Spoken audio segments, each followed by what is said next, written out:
Hello and welcome everyone to this very special retreat. Goodbye to anger, frustration, and irritation, right? Three of them together. Just for brief introductions, very warm welcome from Peace Village Retreat Team, who has invited a very special facilitator for this retreat all the way from London for you all. Welcome John McConnell, who's a stress management trainer and from former prison governor and social worker. And John has spent many years helping people to deal with consequences of their anger. He's based out of London. He conducts various workshops and seminars on this and related topics in England and abroad as well. And he has been a student and teacher with the Brahma Kumaris for the last 30 years. And a very special book he has written related to this topic, um, which is a 5-star rated book called Breaking Through the Darkness: How to Defeat Depression, Anxiety, and Stress. And this book, I'm told, is available on Amazon as well. Peace Village also has an online bookshop if you would like to visit that. And this book has got amazing reviews. Caroline Miss has given it a flabbergasted kind of review. Is that right, John? So we have, yeah, Caroline Mice. Okay. Sorry for my pronunciation, but yes. So welcome and over to you, John, for the retreat. Thank you for the nice welcome, and it's nice to be with you all. It took me hours to fly over to New York, and I had to go through so many tests and that to get there. Um, Actually, I'm in my sitting room in London, but so Zoom has brought us all together in so many different ways, and it's really good. I have been to the Peace Village Retreat Centre myself many years ago. It's a lovely place.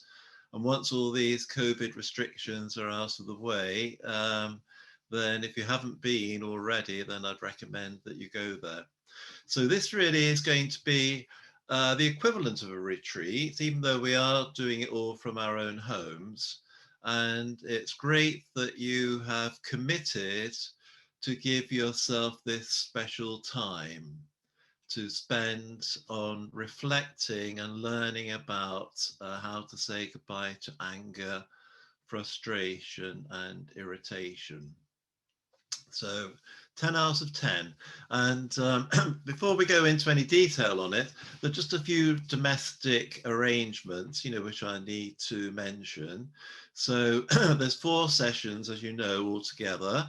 So we're doing one from in the morning, 10 till 12:30, one in the afternoon from 2 till 4 on both days.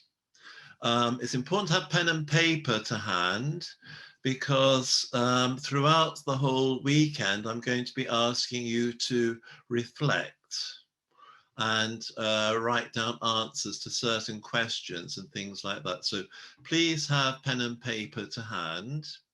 Um, Everybody will be muted, except when we use breakout rooms, and we will use the breakout rooms occasionally. There is the chat box, which you can use at any time. So some people have already used it, I think. Which is good. So if you have any questions or queries at any time, if you can't hear me properly or whatever it might be, then please feel free to use the chat box and I will look at it and respond. And again, you can always send me a private message if you want to on anything.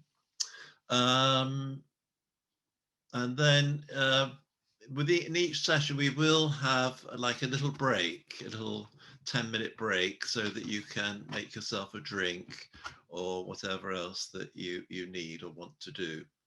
So, and at the end of the retreat, there will be a copy of the PowerPoint, because quite often I will be using a PowerPoint throughout, and quite often people ask for a copy of it, or they say, can you slow down so I can write what's on the PowerPoint? So you won't need me to slow down on that because you'll have a copy of your own. But having said that, if there are any particular points which strike you, which resonate with you, I would recommend that you write those down as we're going through it, because every now and then I'll ask you, what have you learnt so far? Is there anything that really resonates with you? So it's good to write down key points, and then makes it easier then to revise them. So I think that's more or less it. Can't think of anything else. So again, if you can spend the time in between when we're not actually, online, just spend time quietly by yourself, and imagine that you are on a retreat. So if that's possible, I mean, I appreciate some of you may have children at home who are going to be rushing into the room as soon as it's over. Um, but if you can stay reflective, especially during the lunch break between 12:30 and 2, if you could just stay quiet, maybe keep off your phone as much as you can, and don't look at anything, on your laptop. So you've just got time to absorb things and to let them sort of sink in. And again, you might be triggered into thinking of something that you haven't resolved from the past. So this is quite a challenging thing you're doing, because I can guarantee that now you've made a commitment to look at and hopefully overcome any issues of anger that you might have. I can guarantee you will have tests as sure as the sun rises, because if you weren't to have the tests, then you wouldn't know whether you've learned anything. So I have to admit myself that this past few days have been very stormy for me, because my subconscious knows I'm going to be presenting this retreat. And so I've been given opportunities to learn that I haven't conquered all aspects of anger. I'm still in the process. I'm much better than I used to be. I used to do a lot of shouting and swearing, banging doors, things like that. Occasionally I've kicked a door. I can remember once, after I was married, we came back from the honeymoon, and I had an argument with my wife and at the time, and I was so angry that I kicked this door really hard, and was hobbling around for a week afterwards. So I know quite a lot about anger, both in terms of my own anger and also dealing with other people's anger. Because, like in the prison service, when I was working as prison governor, I was in a top security prison, and working with terrorists and murderers and people like that. And then as a social worker, I was also working with families where there was a lot of conflict, a lot of tension between the parents or between the parents and the children. So anger really is a huge, huge issue, and none of us are immune to it. And those who say they never get angry, they probably don't really know all the signs of anger. I mean, I used to think, I only got angry now and then. And we'll be looking at the anger checklist, which I think all of you have had, but we'll be working through that later on.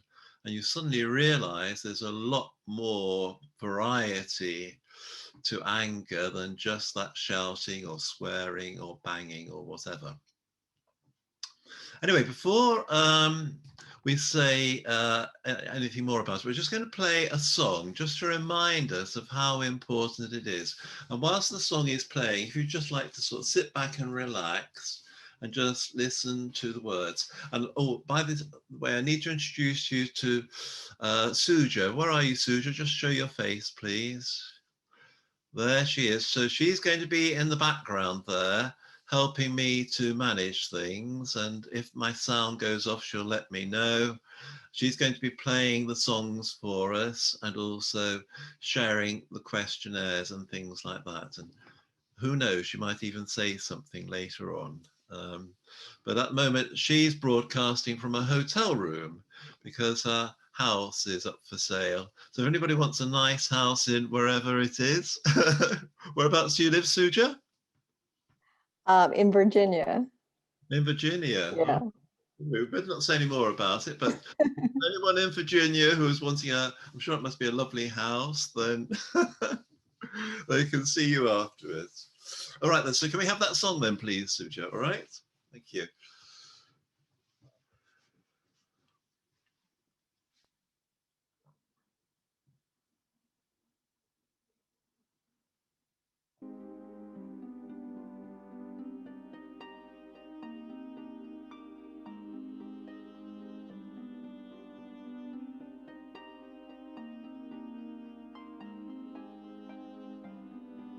If I had one wish, then what would it be? For each man and woman to live life in peace,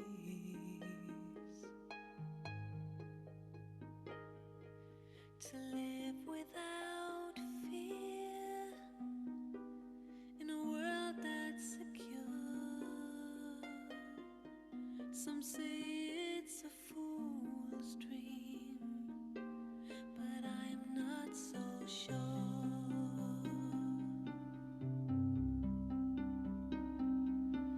I see all your faces on my TV, driven and hungry with eyes full of tears, mourning your children, fathers and friends, caught in a war that just never ends.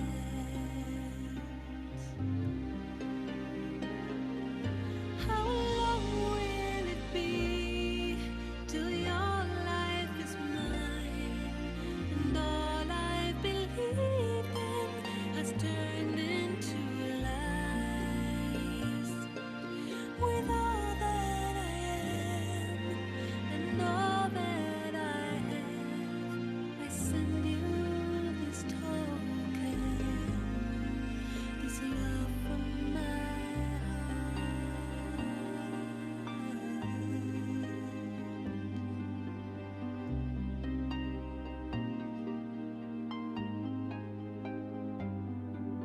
Oh, I've seen a place much more than a dream, a place of such beauty it hurts just to see,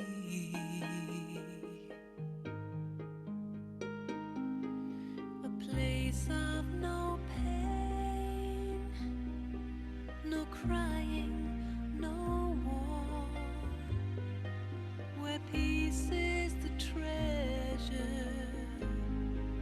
that has been restored.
So I love that song.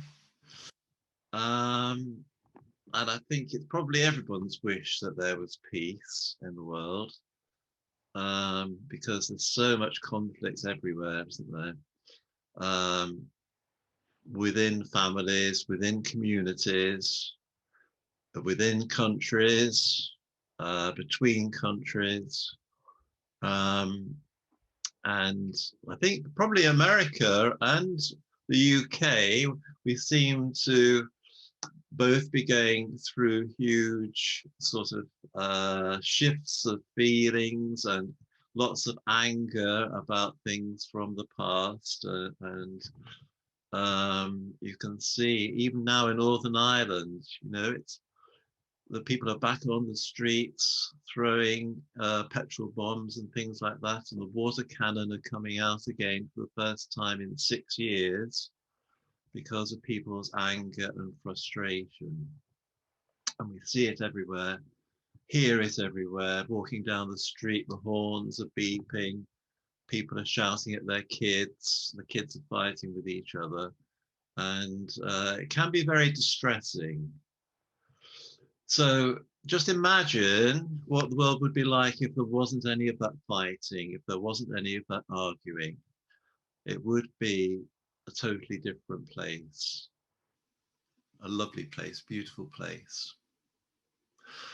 And you might think that's a dream, as it said in the song, but actually it could become a reality.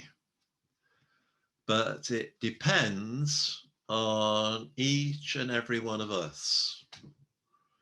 And maybe it's time just to say a little bit about the Brahma Kumaris, because not everybody necessarily knows about them who's taking part today. So it's a worldwide spiritual organization, started in India back in the 1930s, and was founded by a man who was a very rich jeweler, and he handed over he had a series of visions about the future. And one of them was that women would play an important part in healing the world. And so he handed over all his wealth to a group of women, because as he was talking and channeling information, all these women gathered around him. A lot of them left their homes, came with their children, and they formed a community of about 300 people. And he handed over his wealth to a number of them, a group of 8. And they spent 13 or 14 years in isolation, meditating, and he inspired them to become very independent and strong in their own right, because at that time in India, the status of women was very low. And he then sent them out in pairs around India from the 1950s, and wherever they went, a meditation center was set up.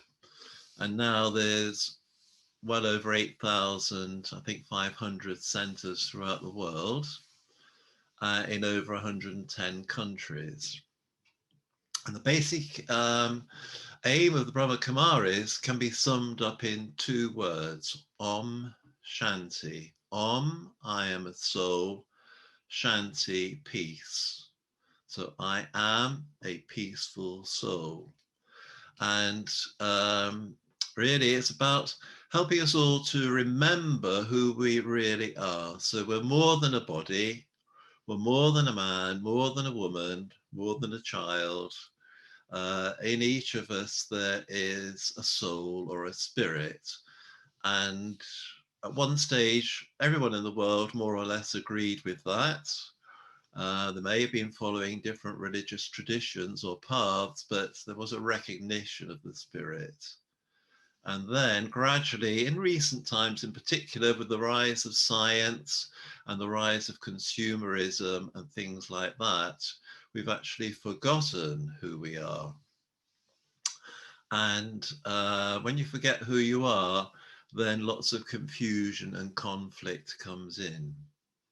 So really, the Brahma Kumari's aim is to restore peace to the world.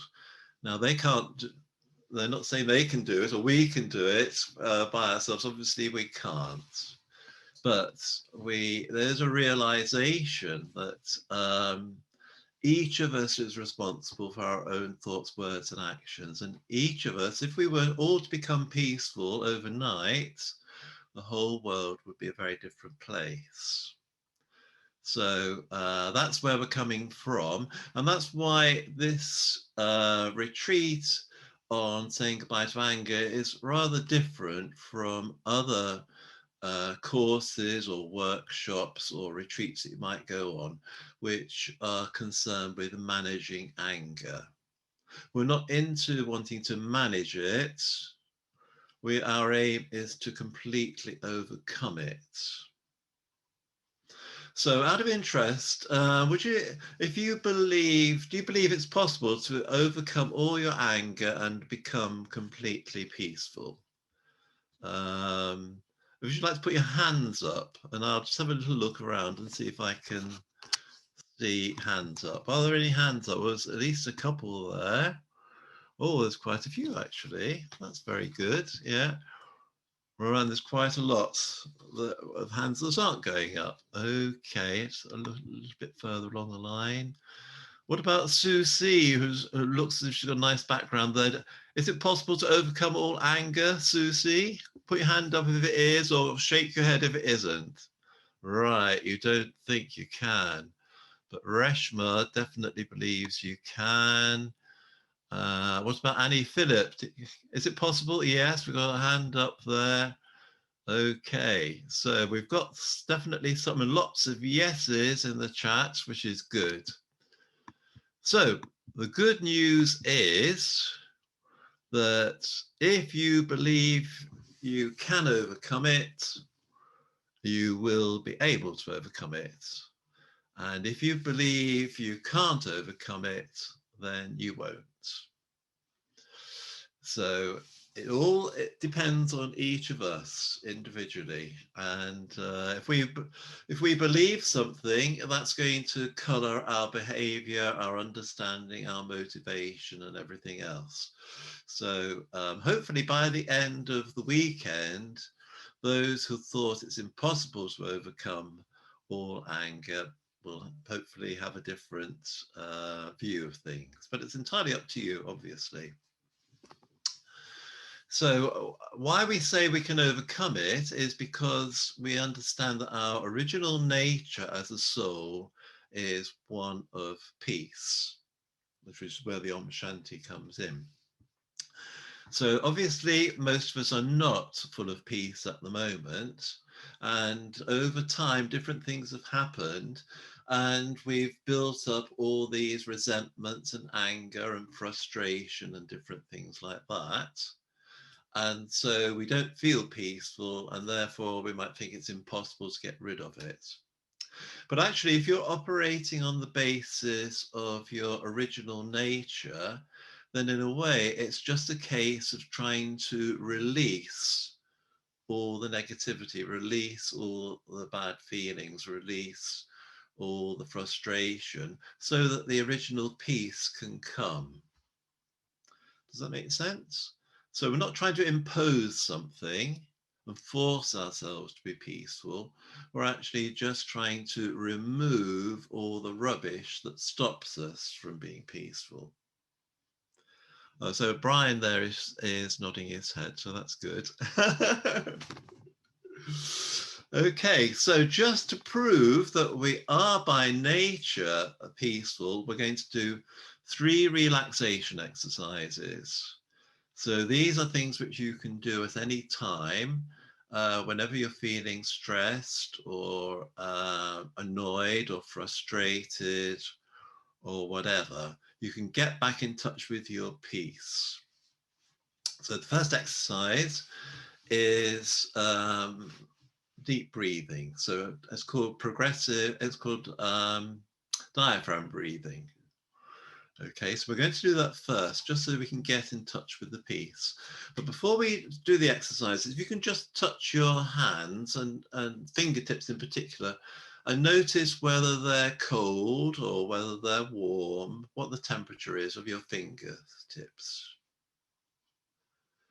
Okay, because we're going to check your fingertips after we've done the exercises. Okay then, so we're starting off with the diaphragm breathing. So if you'd like to breathe in through your nose, so you need to be sitting upright.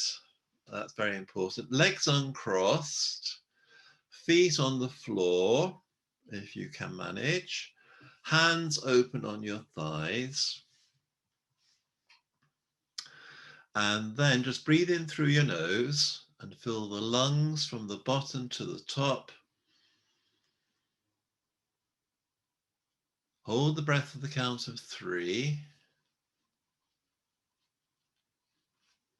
And slowly release through the mouth. So we'll just do several of those slow, deep, gentle breaths. You can keep your eyes closed if you want, or keep them open. It's up to you.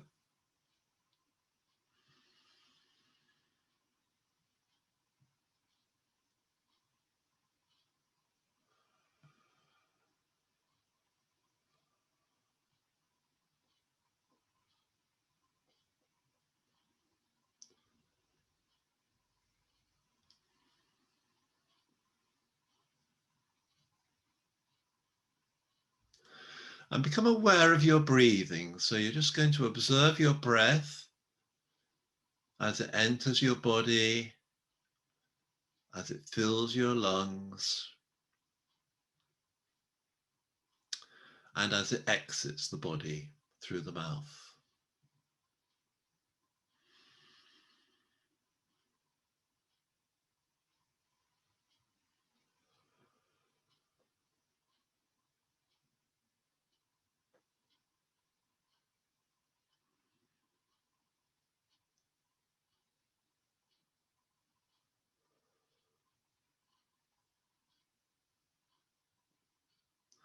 And just notice how your body is becoming calmer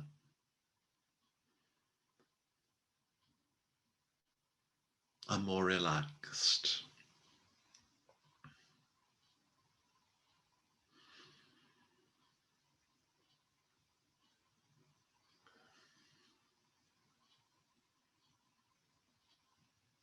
And now, if you'd like to take your attention down to your toes and just tense them up as much as you can and hold, let go, and notice the difference between the tensed and the relaxed state of your toes.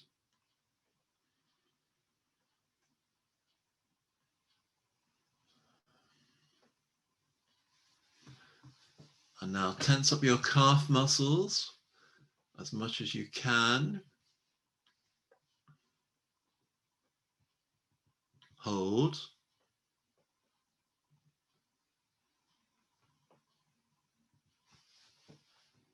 Let go. And notice the difference between the tensed and the relaxed state of your calf muscles.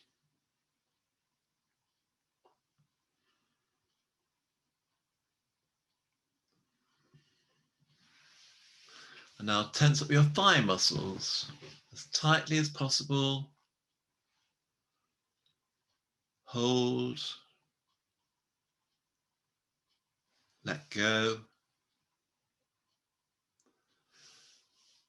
And notice the difference between the tensed and the relaxed state of your thigh muscles.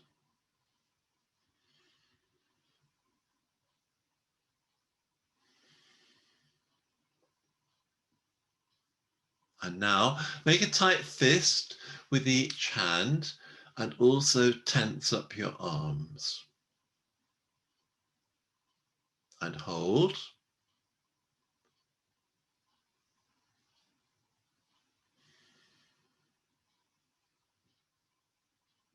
And now very slowly open your hands, relax your arms,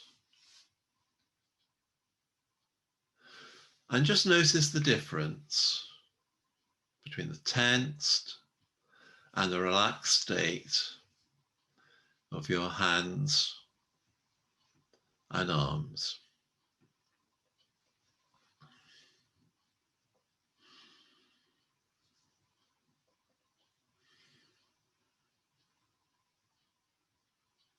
And now push your shoulders up as far as they will go, so they're almost touching your ears. So further and further. And hold.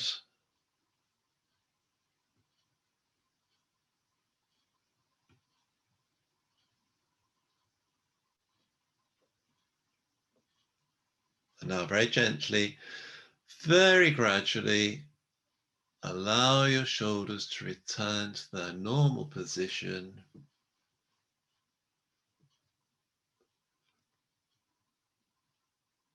And just notice the difference between the tensed and the relaxed state of your shoulder muscles.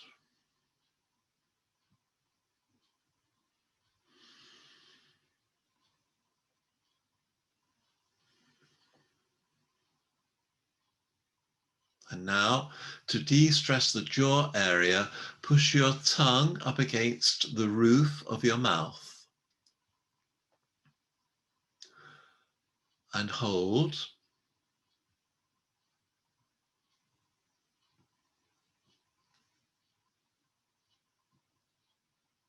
Let go. And notice the difference between the tensed and the relaxed state of your jaw muscles.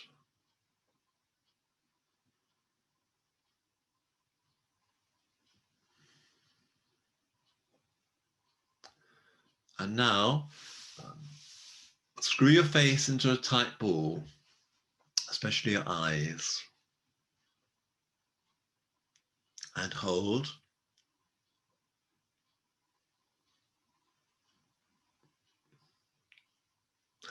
Let go.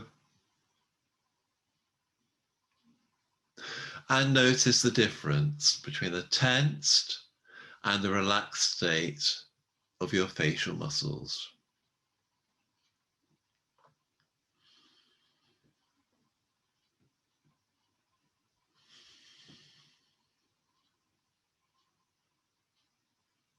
So by now the body ought to be feeling more relaxed. So just scan your body from the top of your head to the tips of your toes. And if you notice any tension anywhere, then just tense up that part even more. And then hold. Let go. And notice the difference.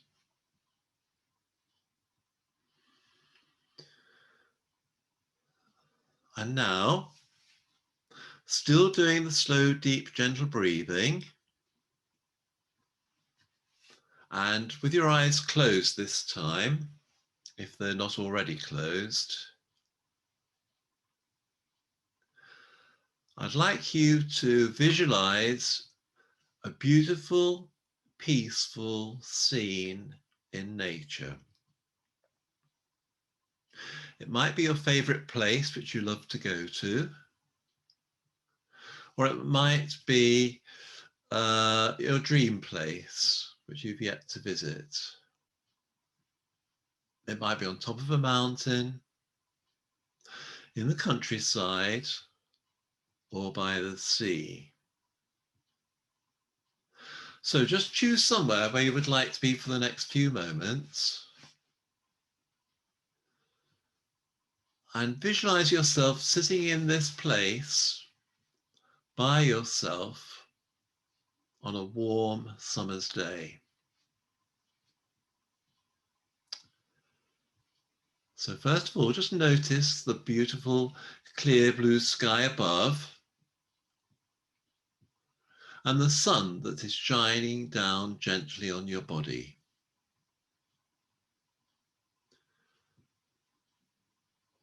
And imagine the warmth of the sun penetrating all the muscles in your body.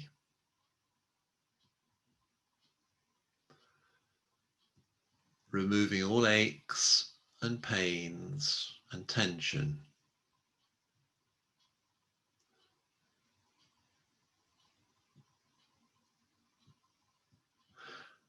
Leaving your body feeling very, very relaxed.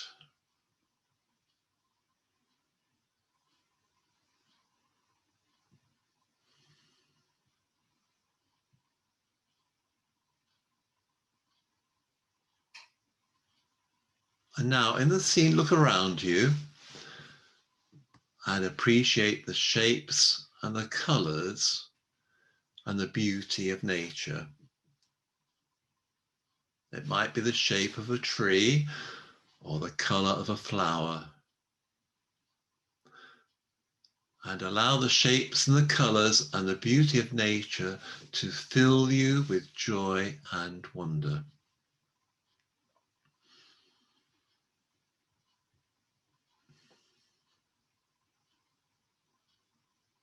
It feels so good to be alive in the scene that you want to express your joy.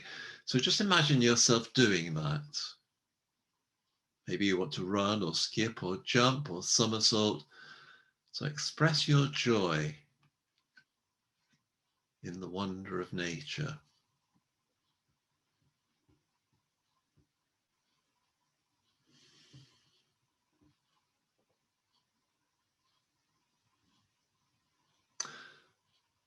And then sit down again.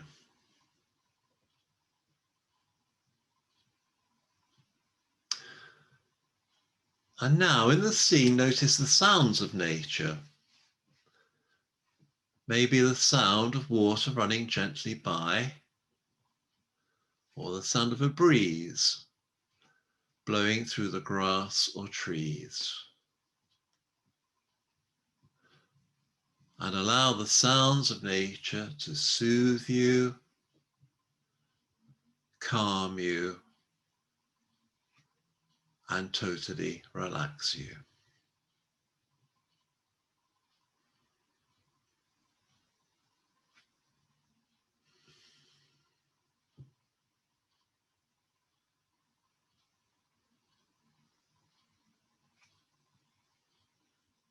And now in the scene, notice the scent of nature.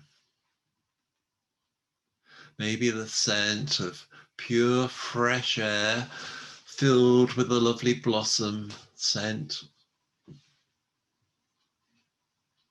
Whatever. And just imagine breathing in the scent of nature. And allow it to refresh you, renew you, and heal you.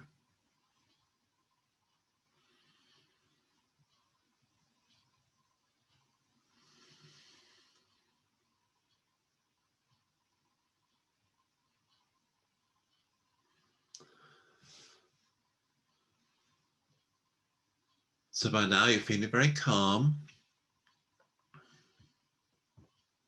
very peaceful, and very, very relaxed.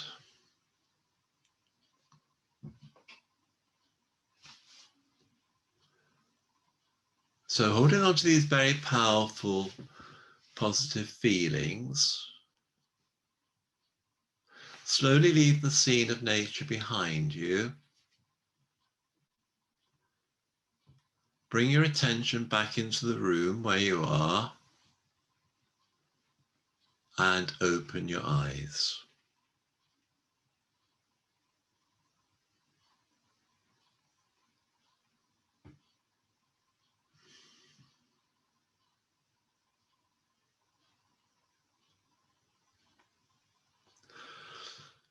So hopefully you're feeling more relaxed, more peaceful, more calm. Would you like to put your hand up if you are? Yes, there's lots of people putting their hands up. That's good. Okay. So this is how we're meant to be.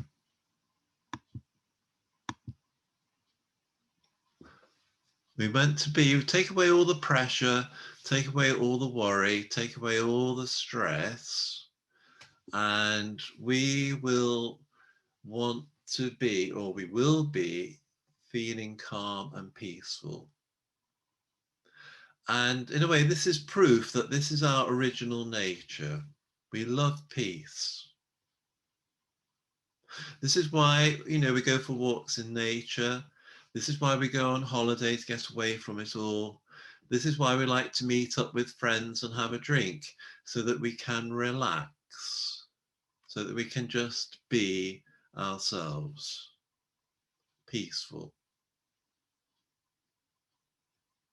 And when we're in a state of peace, we can see things more clearly, we can make better decisions, and we can deal with people and challenging situations in a much better way when we're feeling peaceful. When we're feeling stressed, when we're feeling anxious, when we're feeling worried, then we're likely to react, and we're likely to get annoyed and frustrated and angry with others or with situations. So just check your hands, by the way. If your hands are feeling warmer, has anyone got warmer hands than when we started? Yes, some have.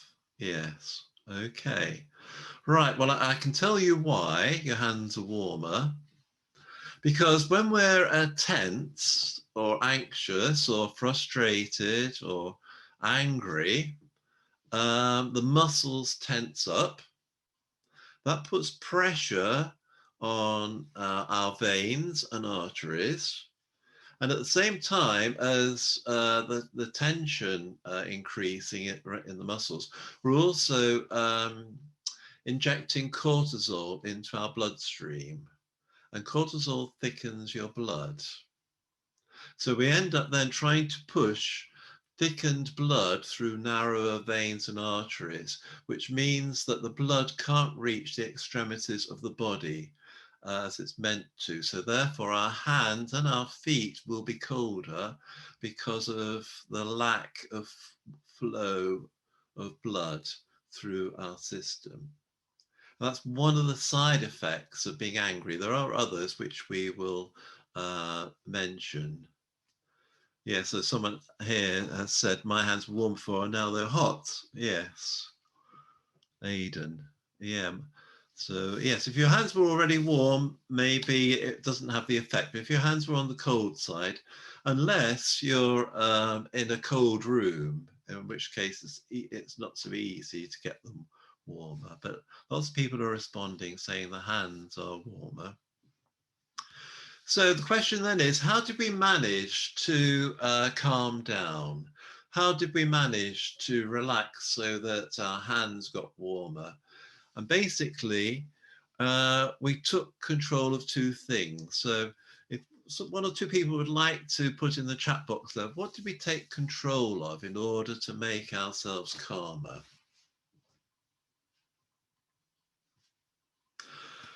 Right, I can see there are people here who know lots of things already. So Lisa Marie, the mind and the body. Yes, our breath, which is connected with the body. And someone else, Kalyani, the mind and our thoughts. Resma, our thoughts. Mona saying attention on one thing. Yes, actually, we did take control of two things. We took control of the body by changing the rhythm of the breathing, by doing the relaxation exercises. And when the body is relaxed, it releases endorphins, which have a feel-good effect. And it also calms down your mind. So when our body is relaxed, our mind is more relaxed, which is why a lot of people go running and things like that, because afterwards they feel so much better. And the other thing is we did take control of the mind, because whatever is going on in the mind here affects the body.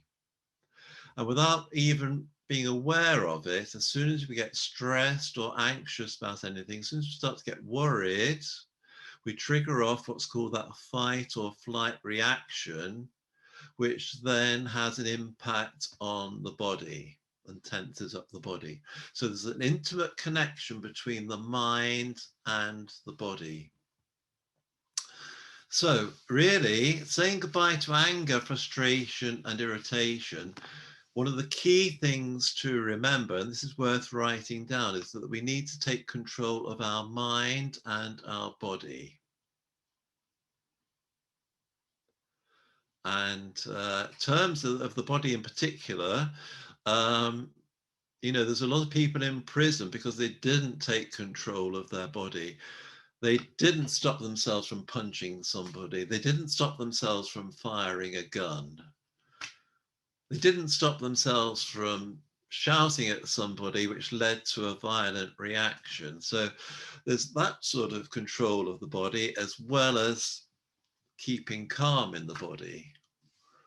And then, of course, nearly, whatever is going on in the mind here will manifest. So the two things are very, very important. So really, what we're going to be doing in the next 2 days is really exploring more that mind and that body connection and the way that they impact on our behavior and on how we deal with things. So before going into the material, before I say any more really about it, what I'd like you to do is spend a minute or more going back into a relaxed mode, going back into silence,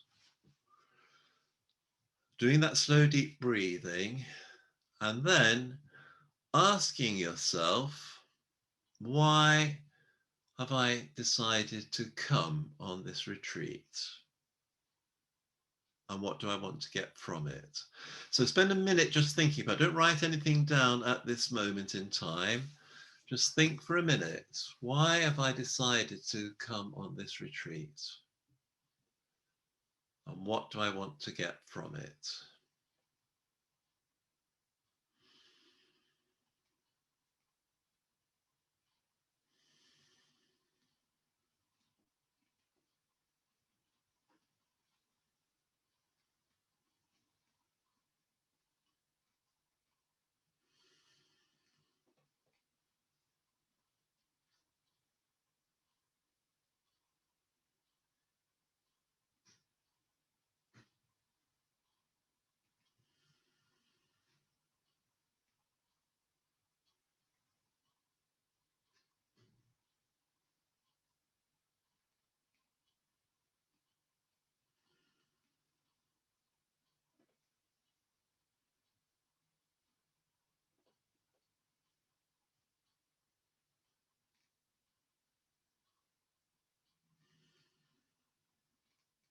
And now if you'd like to write down whatever has come into your mind,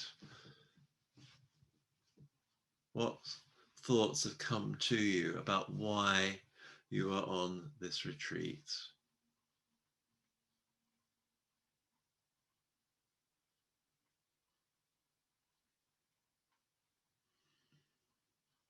What do you want to get from it? So write it down. And then highlight the most important thing that you want to get from it, because there may be 3 or 4 things, but there'll be one in particular that's more important than anything else.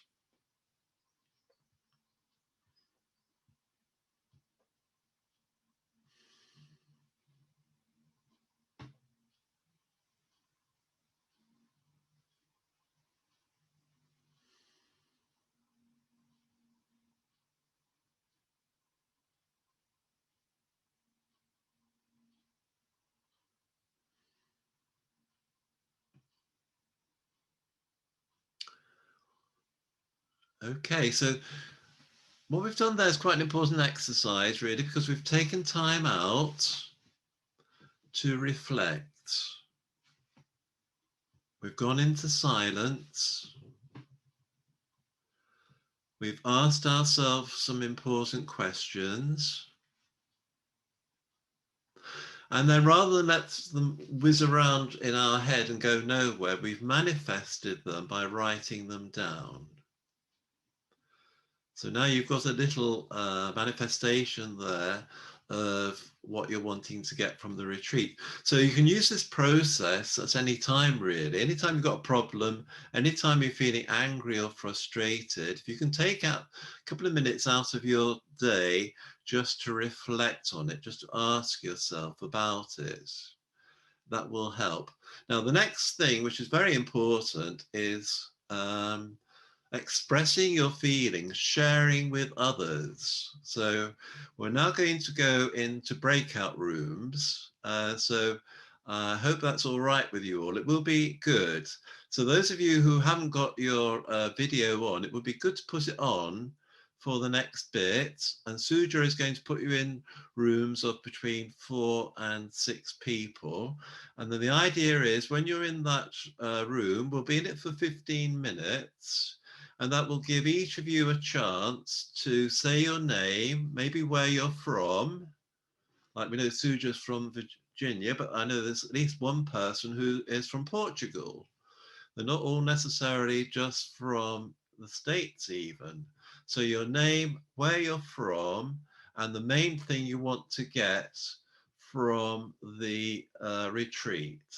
So there may be 4 or 6 of you. So you'll go around in turns. One of you can decide to go first, and then everyone else, please make sure in the time that you say what you think and feel, because everyone's feelings are important.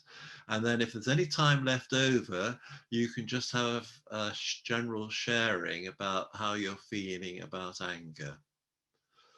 Okay, so Suja now will, you there, Suja? I'm here. Oh, good. So you're going to put people into rooms now then, and 1 minute before the end, a little sign will appear saying 1 minute left. Okay, so Suja's going to put you into room now, I hope. You should see a message to enter the room. Just accept it.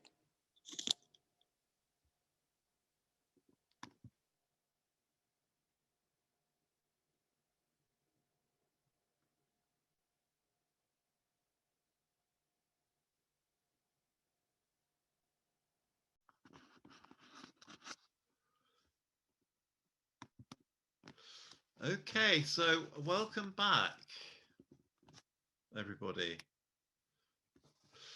So was it nice to meet up with other people? John, could we get your video? Oh, sorry. There. Okay. Yeah, Thank sorry you. about that. Welcome back. Was it good to meet up? Good to talk? Yeah, so we got some yeses there.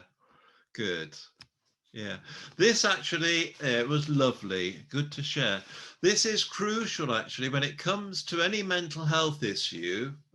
And you could say anger and frustration and irritation, they are mental health issues in their own way.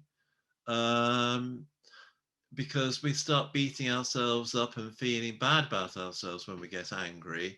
And so sharing with others really makes a big difference because you realize you're not alone. Yes, as Lisa Marie says there, made me not feel alone. And also, quite often when you get together, I know when I do live workshops, it ends up with everybody in the room sharing in pairs, and what you get actually towards the end is a lot of laughter because you start identifying with other people's what they're saying, what makes them angry, and then you suddenly realize A, you're not alone, and B, don't we get angry over such silly little things quite often? And you're able to detach from it more and then see it more objectively. And then when you can see things more objectively, you can handle them more easily. And I know in the group I joined in there was somebody, who is really making efforts to release that fear of talking about things. Someone who was has internalized it all. In fact, we did talk a little bit because we had a mixture of male and female in our group, and the issue of male violence came up because if you look at things in the world out there, quite often it is men who are doing the killing, men who are doing the shooting, and abusing women and things like this. And and what came out, which I thought was a really good point, is that men tend to internalize everything and not speak or share, perhaps because they don't feel they have anybody to share with. And so it all erupts much more. Whereas women, they're more likely to talk to other people about things and get it off their chest. So I know, for example, with depression, which I would say is a form of anger against the self quite often. And that can lead to, it's the ultimate form of anger against yourself, is to try to kill yourself. And when it comes to suicide, there's an amazing number. I think it's 285 million people a year kill themselves. And of those, the vast majority are men. Women, they may attempt to commit suicide, but usually it's just an attempt, not a really serious attempt. It's a call for help. And because they are able to talk to others, they're less likely to do it. So, yes, it's a really big thing, this sharing and this being open and being honest with yourself to begin with, acknowledging it. So you're very good, actually, because I would say you're 2 steps ahead of most people. Most people aren't really aware of anger as an issue. They think it's perfectly normal, perfectly natural. They just do it as if it's no different from having a laugh or breathing. You're angry, so you're angry, so what? So now in your case, you're aware of the anger and the damage that it can cause to yourself and to others.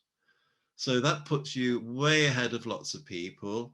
And then the second thing is that you want to do something about it. So that again is very different from most people who just go around without even thinking about it. So in a way, you could say you're on the cutting edge of dealing with all these things.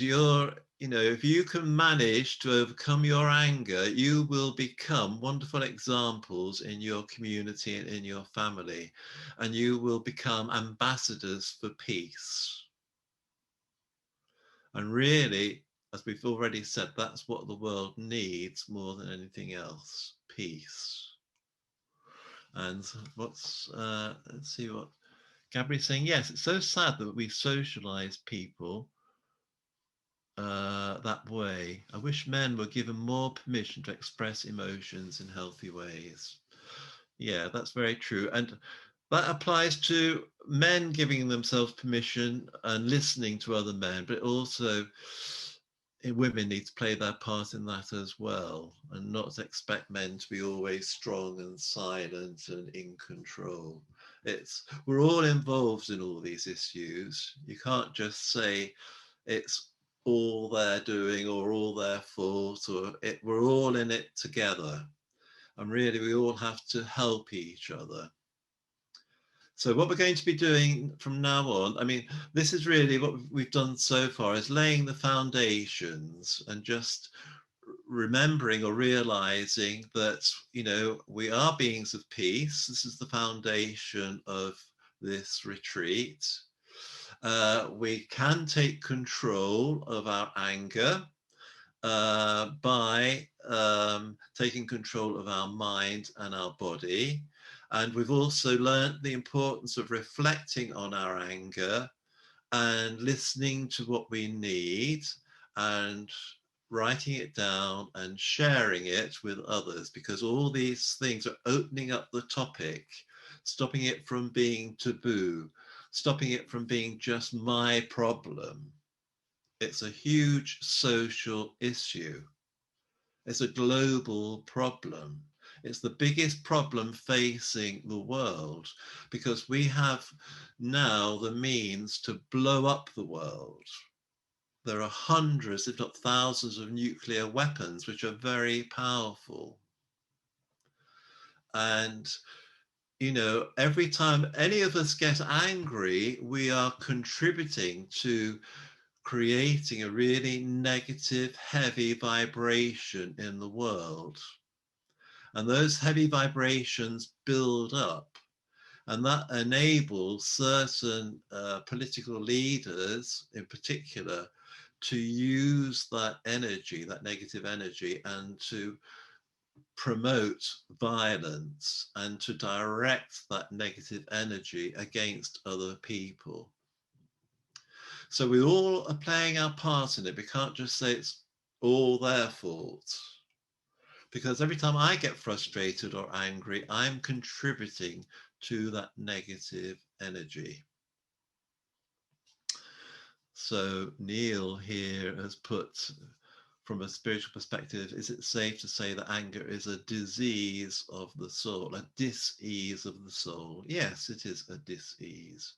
And this is why actually we get upset when we get angry, because we're actually going against our basic peaceful or peace-loving nature. I can guarantee anybody who does get angry, either immediately afterwards or shortly afterwards, they will say to themselves, oh, I wish I hadn't said that. Why did I do that? Regret comes in, sorrow comes in, because not only have we hurt the other person, but we've actually hurt ourselves. We've let ourselves down. It's like putting your hand in a fire. You know, if you put your hand in a fire, it burns. And so you take your hand out quickly. And anger, the upset of anger is the same, really. It shows it's not really part of our nature. You know, we don't really want to be like that. So before we go into the PowerPoint and all the different things connected with that, we're going to have a 10-minute break, so you can make yourself a drink if you want, and or do whatever else you need to do. So I think it's 11:22 at the moment. So I'm using your time. I'm 5 hours ahead of you. But if we come back at 11:32, all right, 10 minutes time, and then we'll carry on. Okay, so have a little break and do some stretching and moving. So even if you don't want to drink, just get up and move around. And then there's lots of nice things you could be reading in the chat as well, if you want.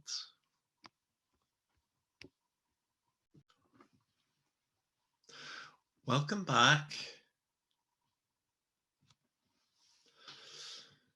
Okay, somebody outside somewhere. Raj, Sinner, you're out in your garden, are you? Yeah, it's amazing. With Zoom, you can do all sorts. All right, and how about that then? Look at this. Beena Patel. All right. Okay, thank you. I'll read that later on. Anyway, it's all very good. So I'm learning a lot all about you, and I think you're very advanced, a lot of you.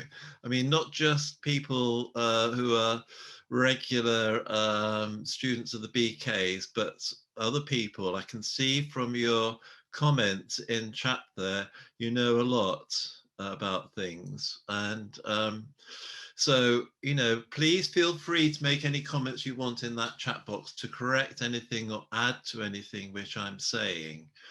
Because I'm not, you know, I don't know everything, not by any means. I mean, who does in this day and age, eh? But I'm going to take us through a 4-step process, and I'm going to now, if I can do it, share on the screen. If I can find where it's gone, here it is. Yeah, I'm going to start using the PowerPoint. So we're going to be doing a lot of this. Can you all see it okay? Because I'm seeing some people down the side here, but I'm hoping that's not affecting your views. Everyone Looks good. It's okay, good. Thanks, Suja, for that. Okay, so you can see there it says learning to live in peace again. So this is a reminder that peace is our natural state. And we're actually going to be going on a 4-step journey. And the 4 steps are, first of all, the erupting volcano, if you like. So we're looking at the anger process. And just like with a volcano, it doesn't just happen out of the blue. You don't get a great big splurge of smoke and steam and rubbish out of nowhere. A volcano, when it does erupt, is as a result of all sorts of internal processes which have gone on beneath the surface of the earth. And in a way, it's the same with us. You know, what you see on the outside when we do get angry with somebody, when we shout or swear or whatever it may be, it's the outcome of a whole internal process. And so if we're wanting to deal with anger effectively, we've got to go on an inner journey. So basically, over these sessions, we're going on a journey from the outside in. So that first step is really understanding what anger is all about, being aware of how dangerous it is. And we've already, discovered some things about it. So after that, we then need to start looking beneath the surface. So the second part, or the second step, is really looking at the impact that our thoughts have in creating and also resolving anger. The third step then is going into the depths of the volcano.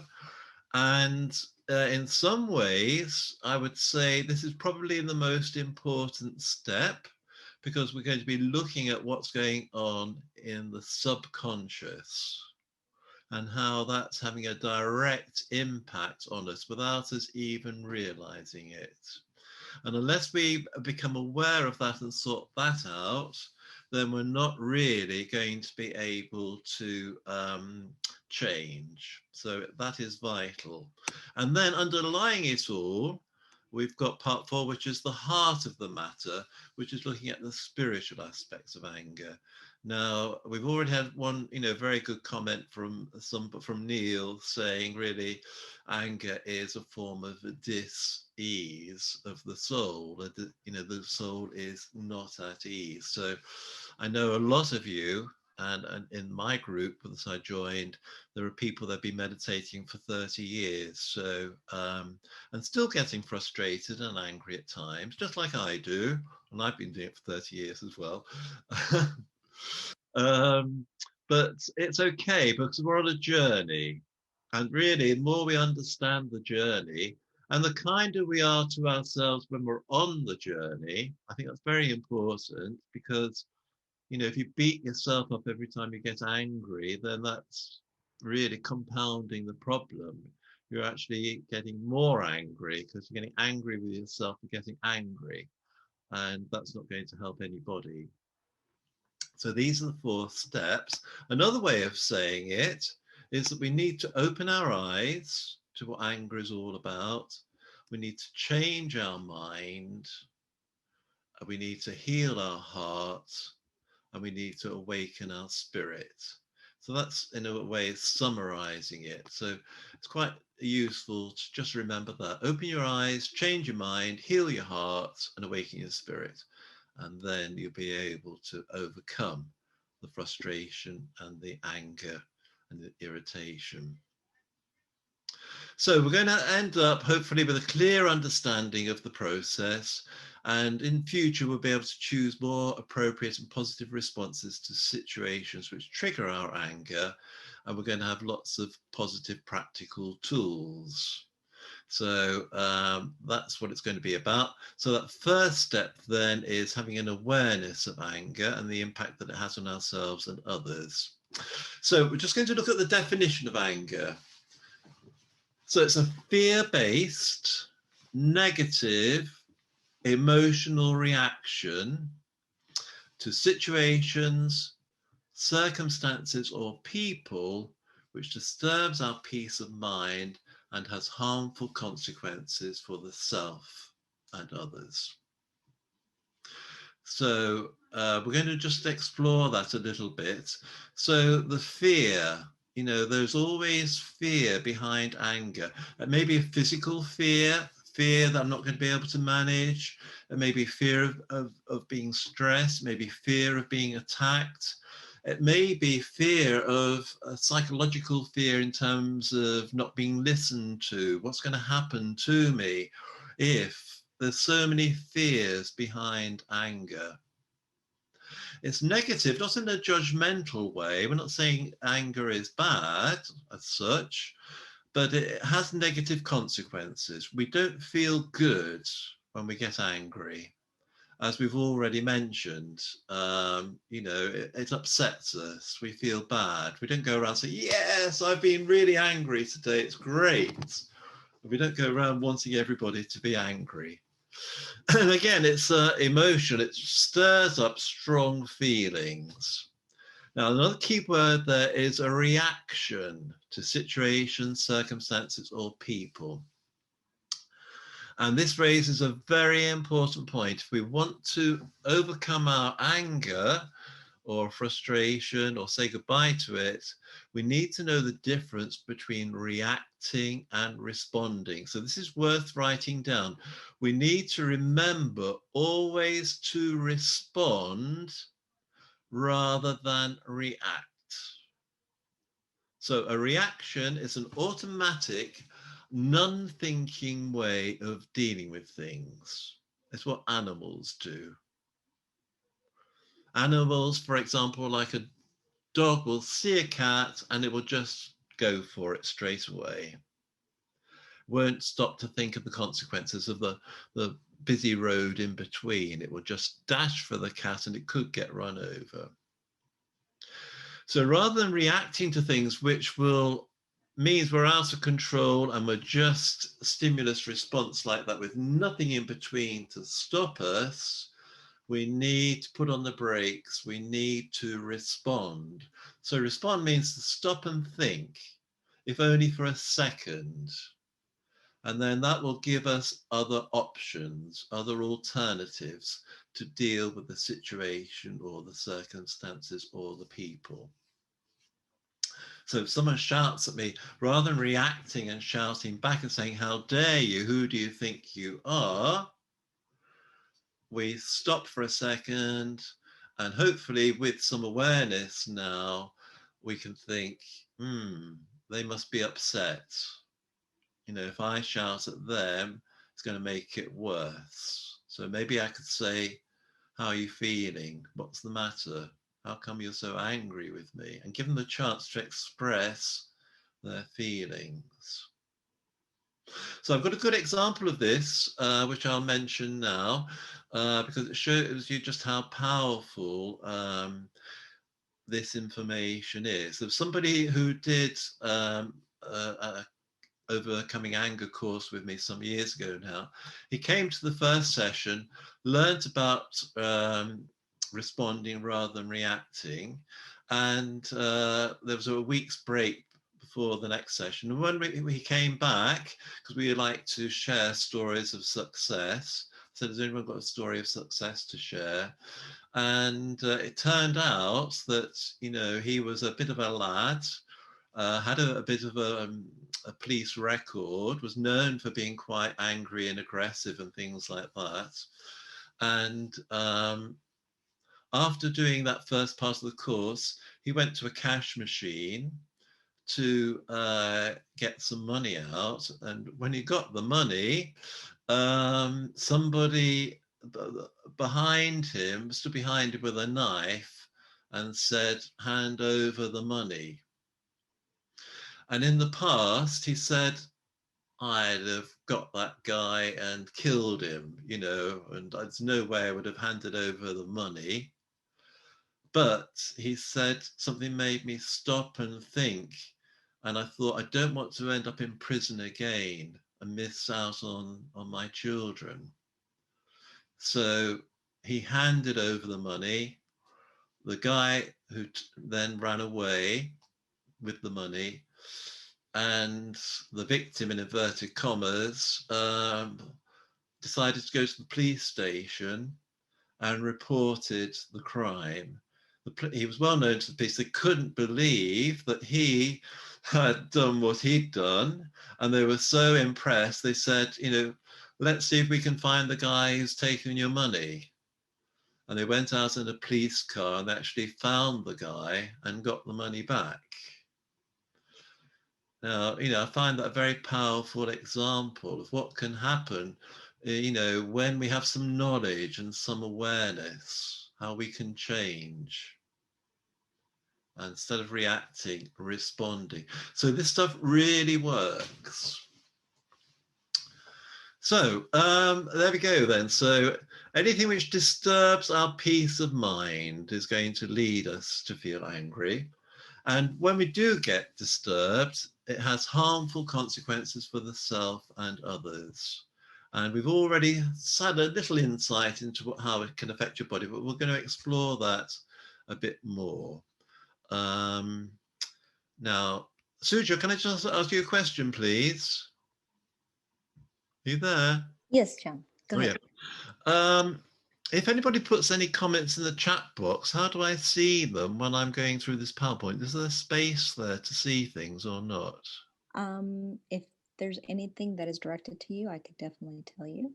It might be a little bit hard to see that with the PowerPoint.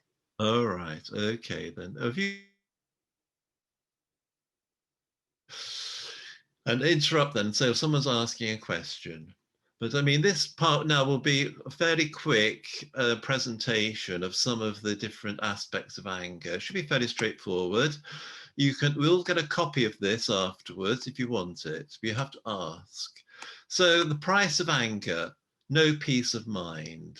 We feel bad, we feel guilty, we feel ashamed when we get angry or afterwards. It spoils our relationships. So it can take up to 6 months for a relationship to heal after you've been angry with somebody. In some cases, it can last for years. People will hold on to, you said ... Many years ago, it's still held against you. It damages our nervous system. So I know some people are aware of the nervous system, and it was mentioned earlier on in the chat.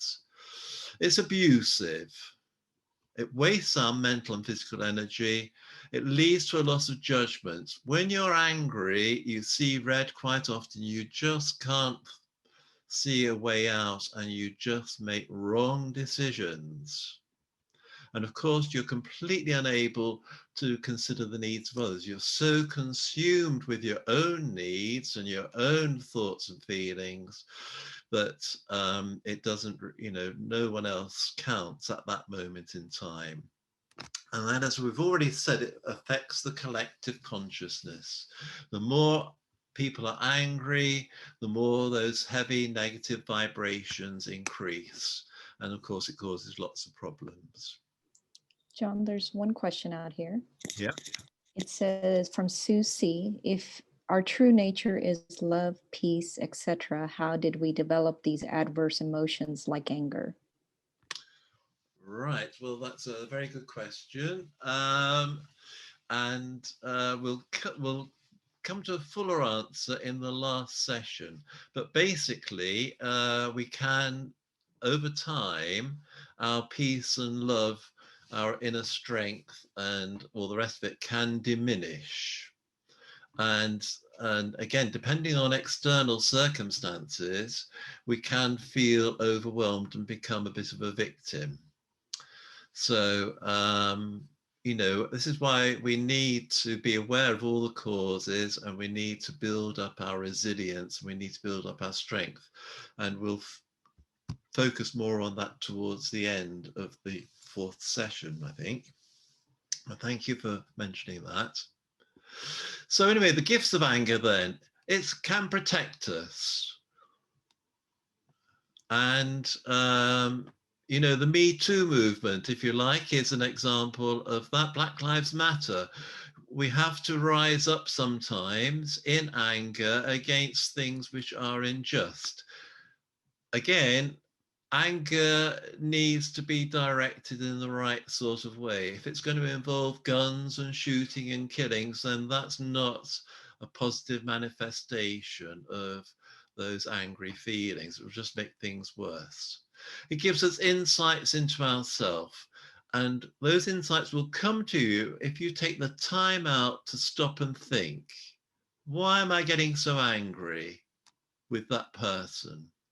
Why do I get more angry with person A who says something? Person B can say the same thing. I don't get angry at all. What's that all about? So really, it's an opportunity to learn and grow and develop new ways of being.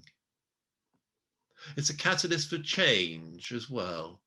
When people rise up against something, like I would say, in America now, there is a huge urge for change. People are fed up with the old ways. And, apparently, I mean, I've only observed from the outside, but, the new president he's really released a lot of freedom in people, by the sound of it, and there's new energy for new things, like the green climate change ideas. And again, with the Me Too movement, with the trial of the policeman, there are police for the first time talking against another policeman who has been charged. People are saying enough is enough. We can't carry on the way we have been doing. So lots of signs of hope. And again, if you learn to control and reduce and overcome your anger, it's going to increase your strength of character, because it does demand quite a lot from us. We've got to take control of ourselves. We've got to stop blaming others. We have to learn to control our own mind, our own thoughts, our own actions, rather than just blaming the other person all the time. It also highlights a need for better communication and also more self-confidence and self-respect. Because if we felt really good about ourselves, quite often people's comments would be like water off a duck's back, as we would say in the UK. It wouldn't have an impact. But if somebody calls me stupid and I'm feeling really bad about myself, I could get really angry and upset. But if I feel okay about myself, you call me stupid, it doesn't matter. Because I know I'm not. I know I'm okay. So really, it's an opportunity, if we look at it in the right way, if we can take a step back and be objective about it, we can see there are lots of things that we can learn from it. And this is why you're here. You've got an open mind. You want to change. You want to learn. You want to grow. So you're halfway there already, which is really, really good. So well done. So the effects on our health, because of that triggering that fight and flight reaction, which we've talked about before, which leads to the adrenaline pumping into the system, which leads to the cortisol, which leads to the I think it's about 50 different adverse chemical reactions in the body. If we keep on triggering off that fight and flight reaction, then our immune system is going to get overwhelmed, and we're going to end up with one or other of a number of medical conditions. So If you think of all that thickened blood going through those narrower veins or arteries, you could end up with high blood pressure. You could end up with coronary heart disease. You could have headaches and migraines.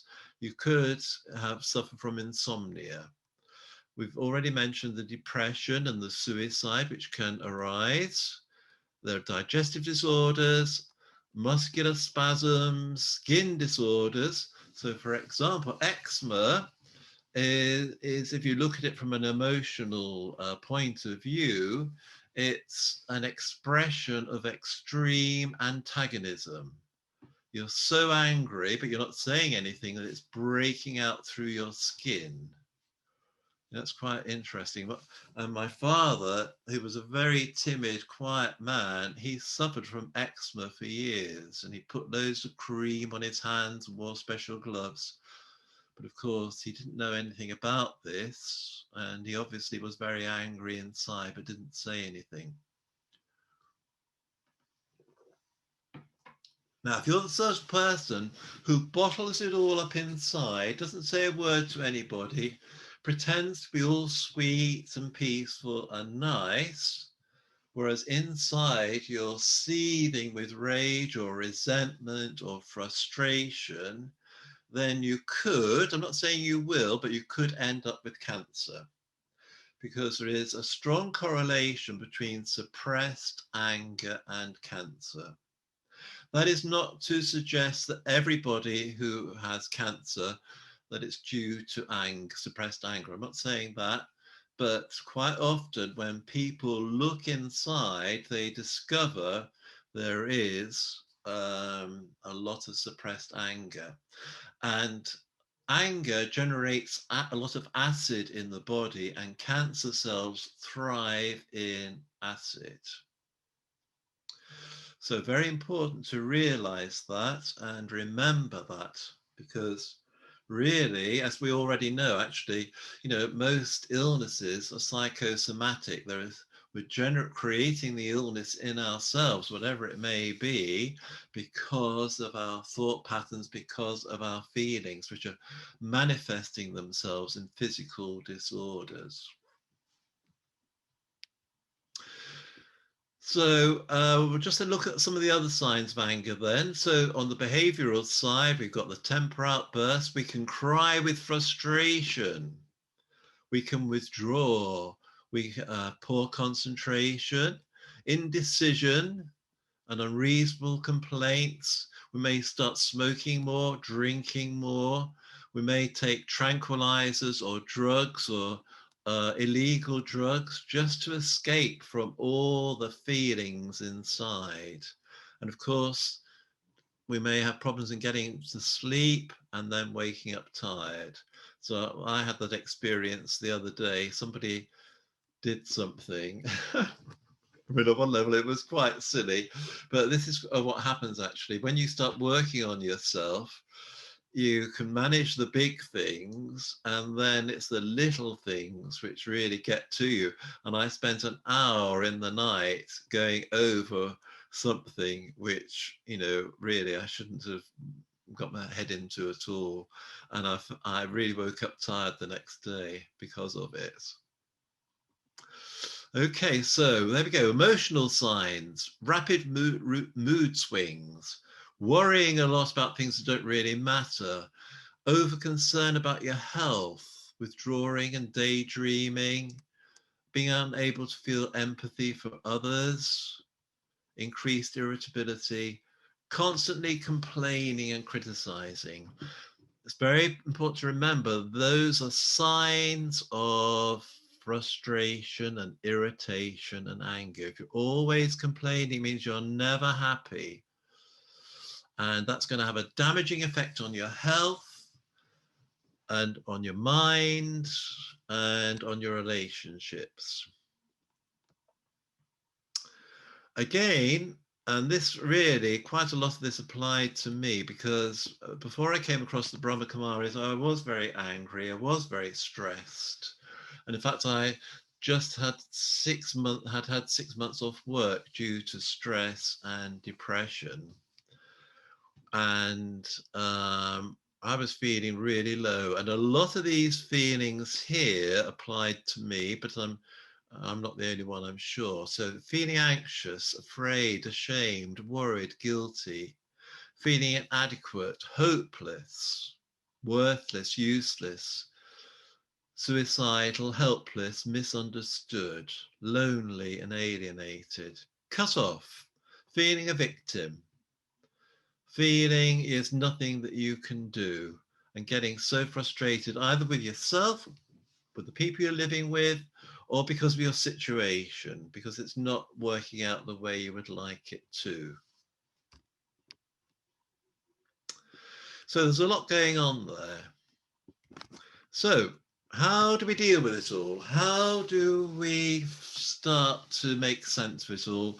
And what tools are going to help us?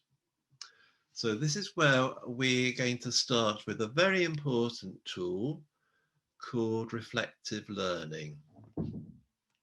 So reflective learning is an inside-out approach to personal growth and development.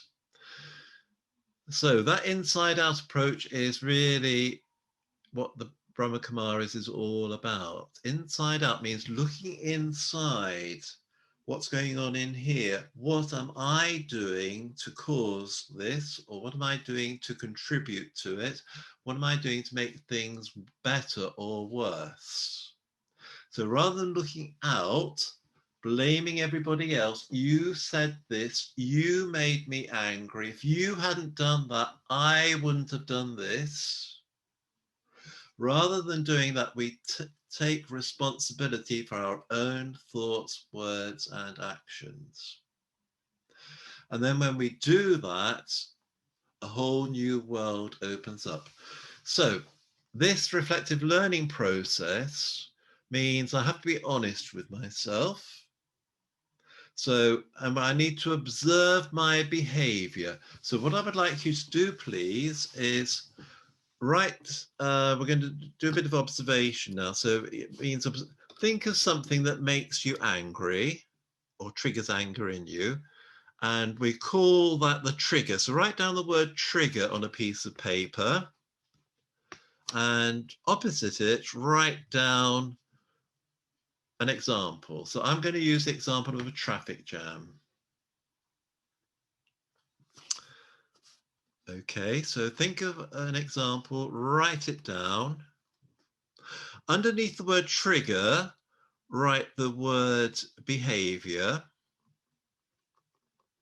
And then opposite that, write down 2 or 3 things that you do when that trigger occurs. So I might shout or swear or beat my horn if I get stuck in a traffic jam. So write down what you would do.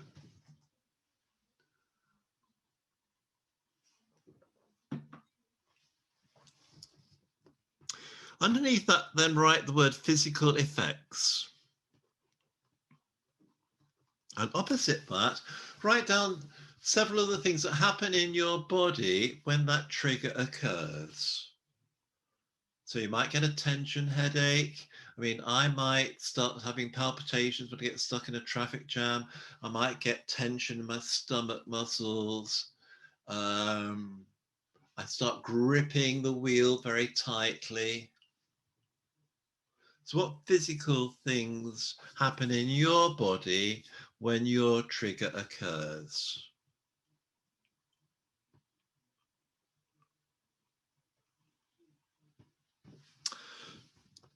Now, underneath that, write the word emotion.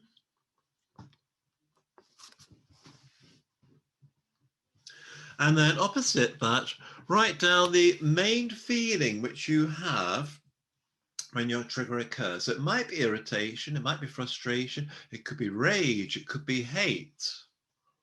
It could be just anger. So I would say I get angry or frustrated when I get stuck in a traffic jam. So what do you do? What happens to you?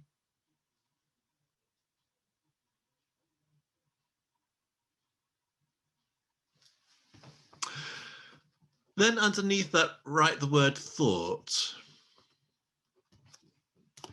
And opposite that, write down the first thought you have when the trigger occurs. So my first thought might be, I hate traffic jams. So what's your first thought?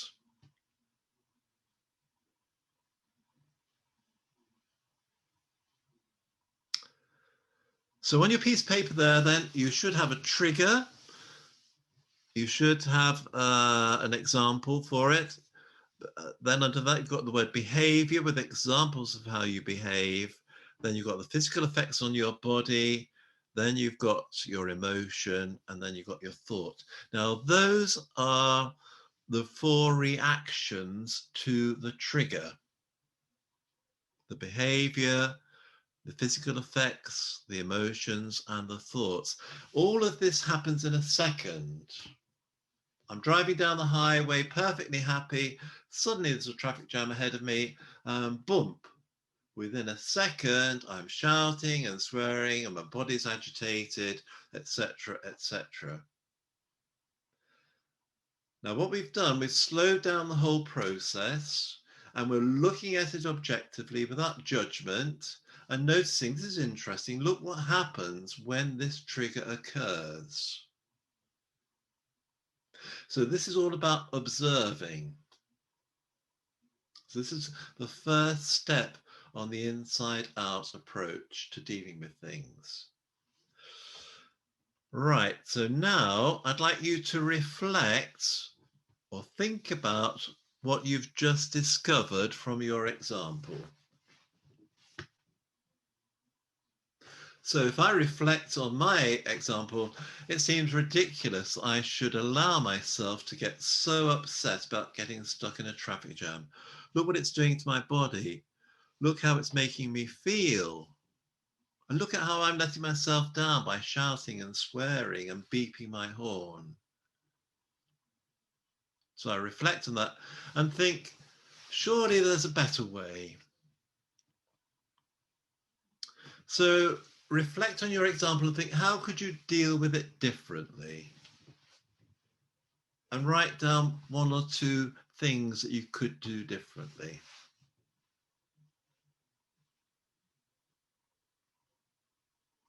So in my case, I know now I could do some slow, deep, gentle breathing, which would relax me. I know I could put on some calming music, which would help me. I know I could accept the situation the way it is, rather than getting upset about it. It's neither good nor bad. It is what it is. So acceptance is a very powerful tool for dealing with frustration, anger, and irritation.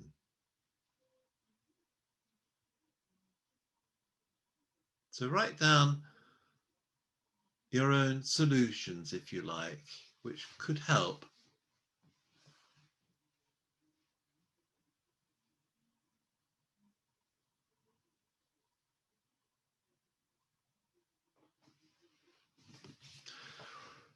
Okay, so now, having reflected on things, I've learned a few lessons. Oh, I could do it differently. I don't have to shout and swear when I get stuck in a traffic jam. So learning something is the 3rd step and very important. But if I don't put it into practice, nothing is going to change. So a very important point to remember here is that if I want to change an old habit, which is built up over time, it's going to take me time to create a new habit. And so they say it's a minimum of 21 days or 21 occasions to change an old habit. So for me, I would need 21 traffic jams to change myself and practice the new way 21 times before it becomes a new habit. So you may have to say no to your boss on 21 occasions in order to establish some boundaries. You may have to accept a certain person 21 times before you finally have changed the way you think and deal with them. So through this practice, then, we change whatever it is we want to change in our life. So reflective learning is about choosing to respond to the demands that are made of us and using our mind and internal resources in a positive way for the benefit of ourselves and others. So certain keywords there are underlined. So you've got that word respond. Well, we've already dealt with that in a way. We always need to respond rather than react to things. And that means then we've actually got a choice as well, because the two go together. Responding means you have choices. You don't have to get angry. And in fact, if we use this reflective model, nobody can make you angry, because whether you realize this or not, you decide to get angry with the person because you have choices. You could decide to walk away. You could decide to ignore them. You could decide to sit down and have a cup of tea with them and talk about things. But instead, you decided to shout at them. You decided to hit them. You didn't have to.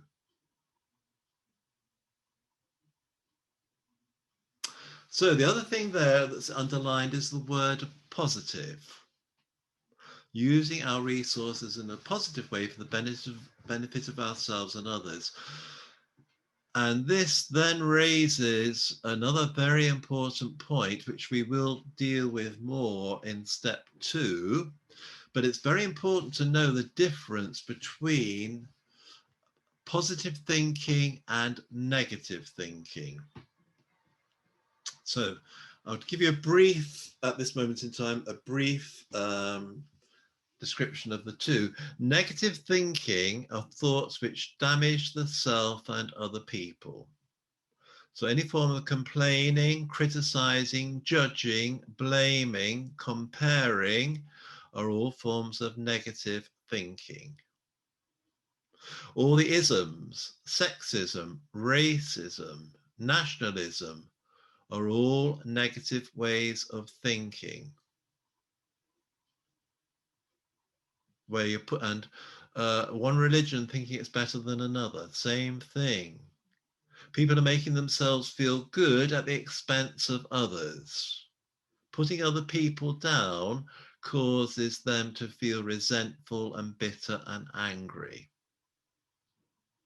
And we're doing it all the time because most people are not aware of another way of thinking, which is positive thinking. So positive thinking is having thoughts which bring benefit to me and other people. Thoughts which uplift, inspire, thoughts which encourage, thoughts which are based on gratitude and things like that. We'll go into that in more detail later, but it's important to know the difference now because we're just going to go into the power of choice. John, there's a couple of questions out here. Yes, okay, good. So Megna has a question. What can be the thought process when the trigger is someone else's disrespectful behavior? Well, you see, it's all to do with yourself, isn't it? What you perceive to be disrespectful, someone else might not perceive to be disrespectful. So you need to look inside. Why is this upsetting me?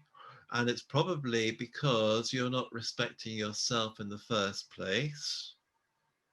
And also, you haven't learned to put down boundaries, and you haven't presented yourself in a way which means that other people will respect you. Because if you give respect, you'll get respect. And if you feel good about yourself, you'll automatically generate behavior which leads to other people liking you, approving of you, etc. So there'll be a thought process inside you, which we'll go into in more detail in step 3. But it's all to do with how I see it, how I perceive it, how I handle it.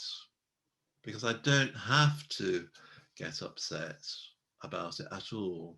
Yeah, was there another question? Yeah, there's two more. So one is from April. It says, my triggers are a loved one lying to me, inconsiderate drivers, and inefficient colleagues. My first thought is to curse at them. And I don't know the solution to this besides telling myself not to curse at them or call them names. Yeah, okay, well, that's a good question. And I'm going to give the answer to that one in step 2, because you need to hold on to that example that you've all got there, because we're going to work on it more later on. But at the moment, I'm just using it as a general way into things.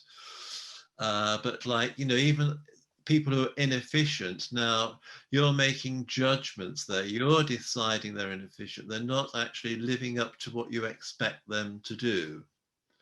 So, it's all coming from within you.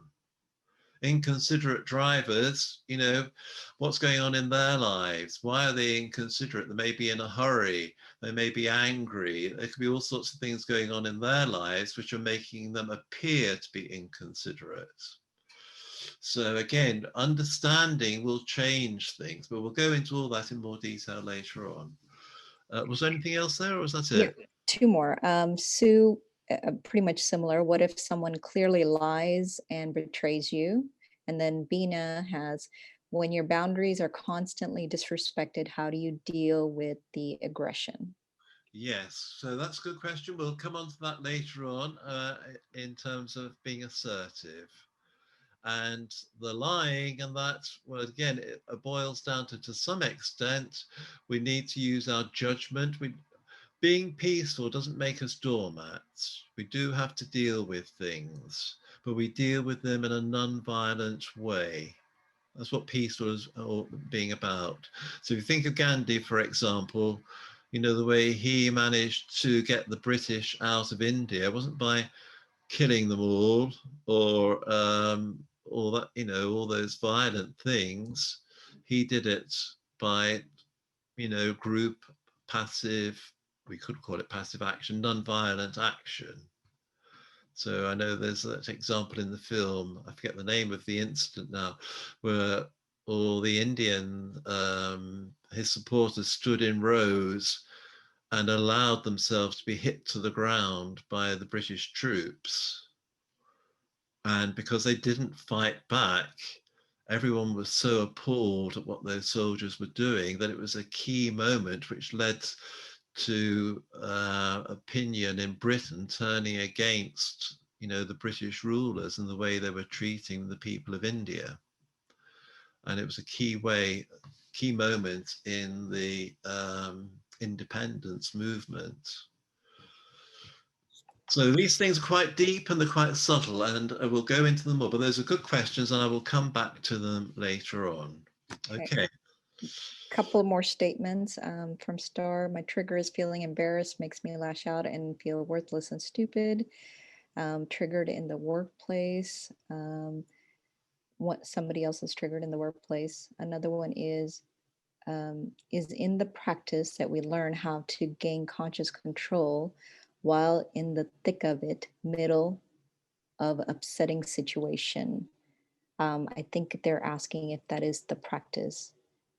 I'll read it again. Is it in the practice that we learn how to gain conscious control while in the thick of it, middle of upsetting situation, while in the middle of an upsetting situation?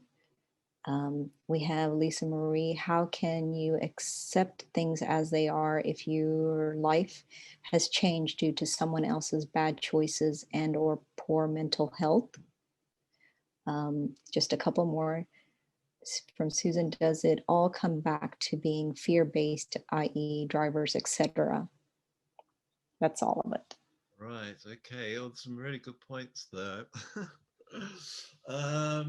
Yeah, I'm going to have to come back to those later on. And actually, you'll get answers to those things as we go through these steps, because really, we're uncovering all sorts here. They're very good points that you're making. But so this next thing will help a little bit. I think this is the power of choice. We may not be able to control the situations that occur in our life, but we have a choice over how we handle them. Okay, so the choice can be to be positive or negative. So we've already talked a little bit about that. We can either be proactive and do something about the situation, or we can be reactive. So if we're reactive, we're much more likely to just react to people after they've said something, after they've done something, rather than actually, dealing with a situation which you can see might crop up. Like you might have problems with your mother-in-law, and when she comes for Thanksgiving or whatever, there are going to be problems if you don't do something about it beforehand. So maybe, if you're proactive, you'll think, well, how can I manage my mother-in-law? Maybe there's certain things I can say or do which will preempt her from being critical or whatever it may be.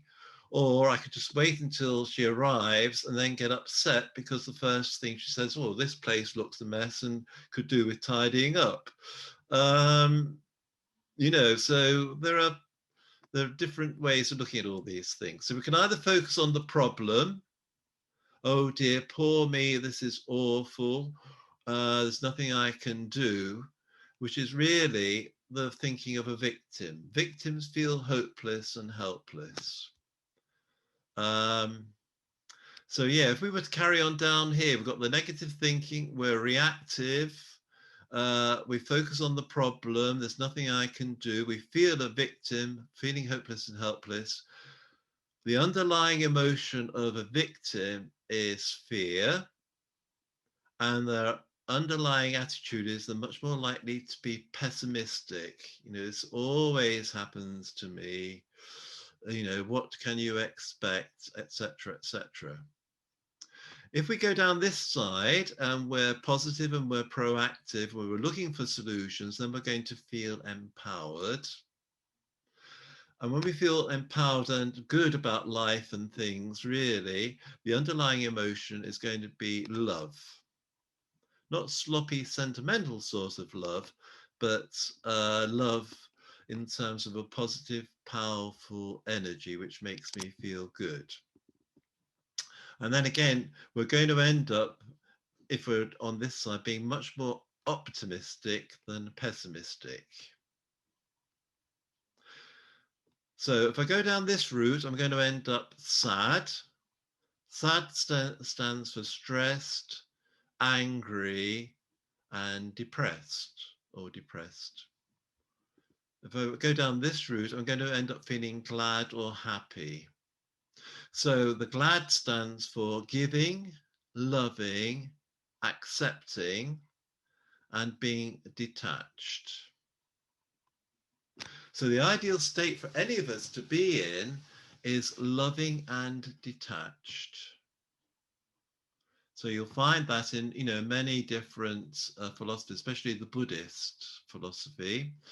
Detachment by itself is cold, but when it's combined with love, then it gives you options. And the definition of love for Brahmins is good wishes and pure feelings.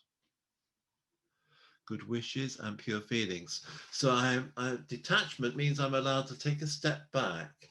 I see the bigger picture. I'm not hooked into it, attached like this. I'm able to break myself free and look at it objectively. So why are they being abusive to me? Now, there's a very useful phrase which helps me a lot. Hurt people hurt. Someone who's being abusive to you is because they're unhappy. They're not just unhappy with you, you're an excuse for them to release the unhappiness they're already feeling inside for various other reasons which are nothing to do with you.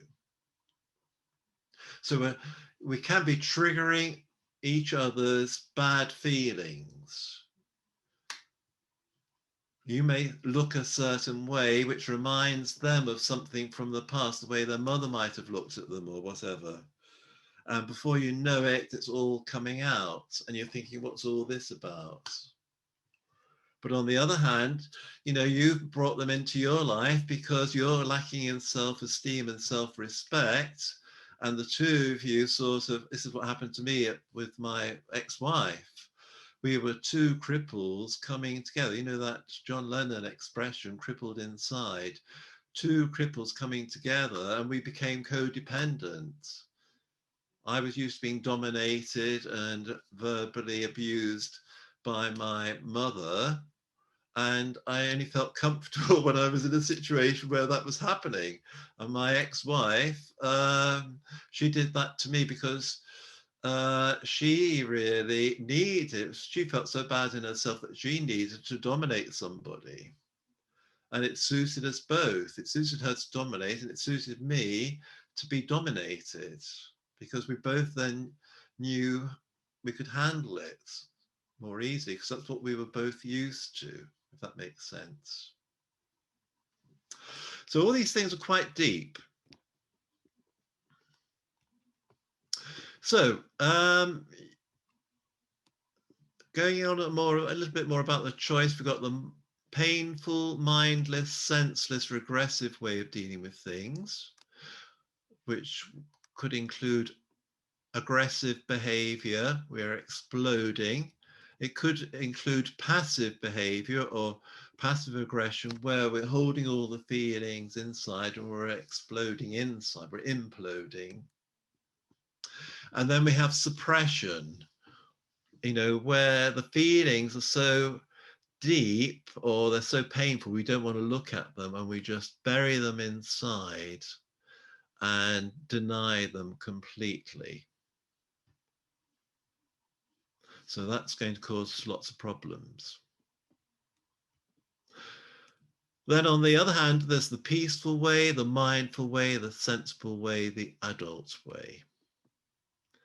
And for that, there's assertiveness or nonviolent communication, contemplation or enlightenment, and meditation. So this second way is the way we take control of the mind, we take control of the body, we put down boundaries, we feel strong inside, we're resilient, we're feeling good, we feel we can deal with anything. And this is the way we want to go. John, there's a couple of questions out here. Yeah. The first one is, how do you handle when others reflect their negative feelings onto you? Yeah. Okay, well, again, we'll come back to this, but the thing is, don't take it personally. It's all to do with them, not to do with you. It's like somebody vomiting in front of you. They're emoting all their rubbish. You're the trigger for it. And don't take it on board. Don't pick up other people's rubbish. So you have to protect yourself from it. And there are different ways of doing that. First of all, be detached. Secondly, imagine there's a bubble of protection around you. You can create a nice, warm, peaceful aura around you, and don't let anything in. Imagine it's bouncing off this invisible screen. Stay peaceful, stay calm, stay detached. Now, again, this requires practice. You can't do it just like that. So, it takes time, but if you know where you want to go, then you've got a direction in which to head. Yeah, and what's the other one? The other one is, how do you erase such memories like the domination from your subconscious? Yeah, well, we'll do that. That's step 3, really. That's healing the heart. So we'll deal with that one then. Okay, so I'm aware of the time. So 12:30 we're meant to finish, aren't we? So there's one final thing here, which we will start with the next time. Have all of you got the anger checklist? Did you all download a copy of it? You'll need a physical copy, ideally. If you haven't got one, email and ask for it, because the checklist will give you an amazing insight into just how angry you are. So if during the break, the lunch break, you can find the time to get your copy out. It's divided into two sides. One side is aggressive behavior. The second side is passive anger. And if you can read through all the statements, and they've all got a little box against them, and put a tick against the things you still do, and a cross against the things that you used to do, but you're not doing now. So you'll have a list of ticks and a list of crosses. So if you could do that, so this is like a reflective learning exercise.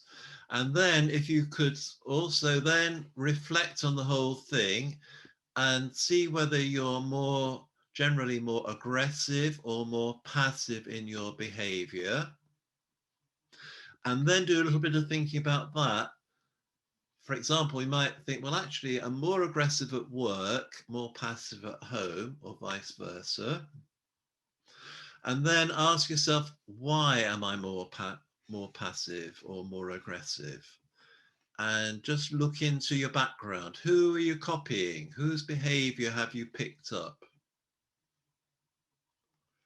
Okay, so this questionnaire is very important. So if you can spend your time, some of your lunch break, going through that, and I say if you haven't got a copy, get a copy. It can be sent to you if you email for it. We've posted it on the chats so anybody can access it. Oh, you're so good. Thank you. What would I do without you? I'm getting frustrated, wouldn't I? Oh dear, that's great. Okay, so now we'll just finish with a minute of silence, because again, silence is very important for the self, for the soul. Just to be still and quiet, and maybe just ask yourself, what have I learned so far this morning? What's the main message that's coming through to me or for me? Okay, so 1 minute of silence, doing the slow, deep, gentle breathing.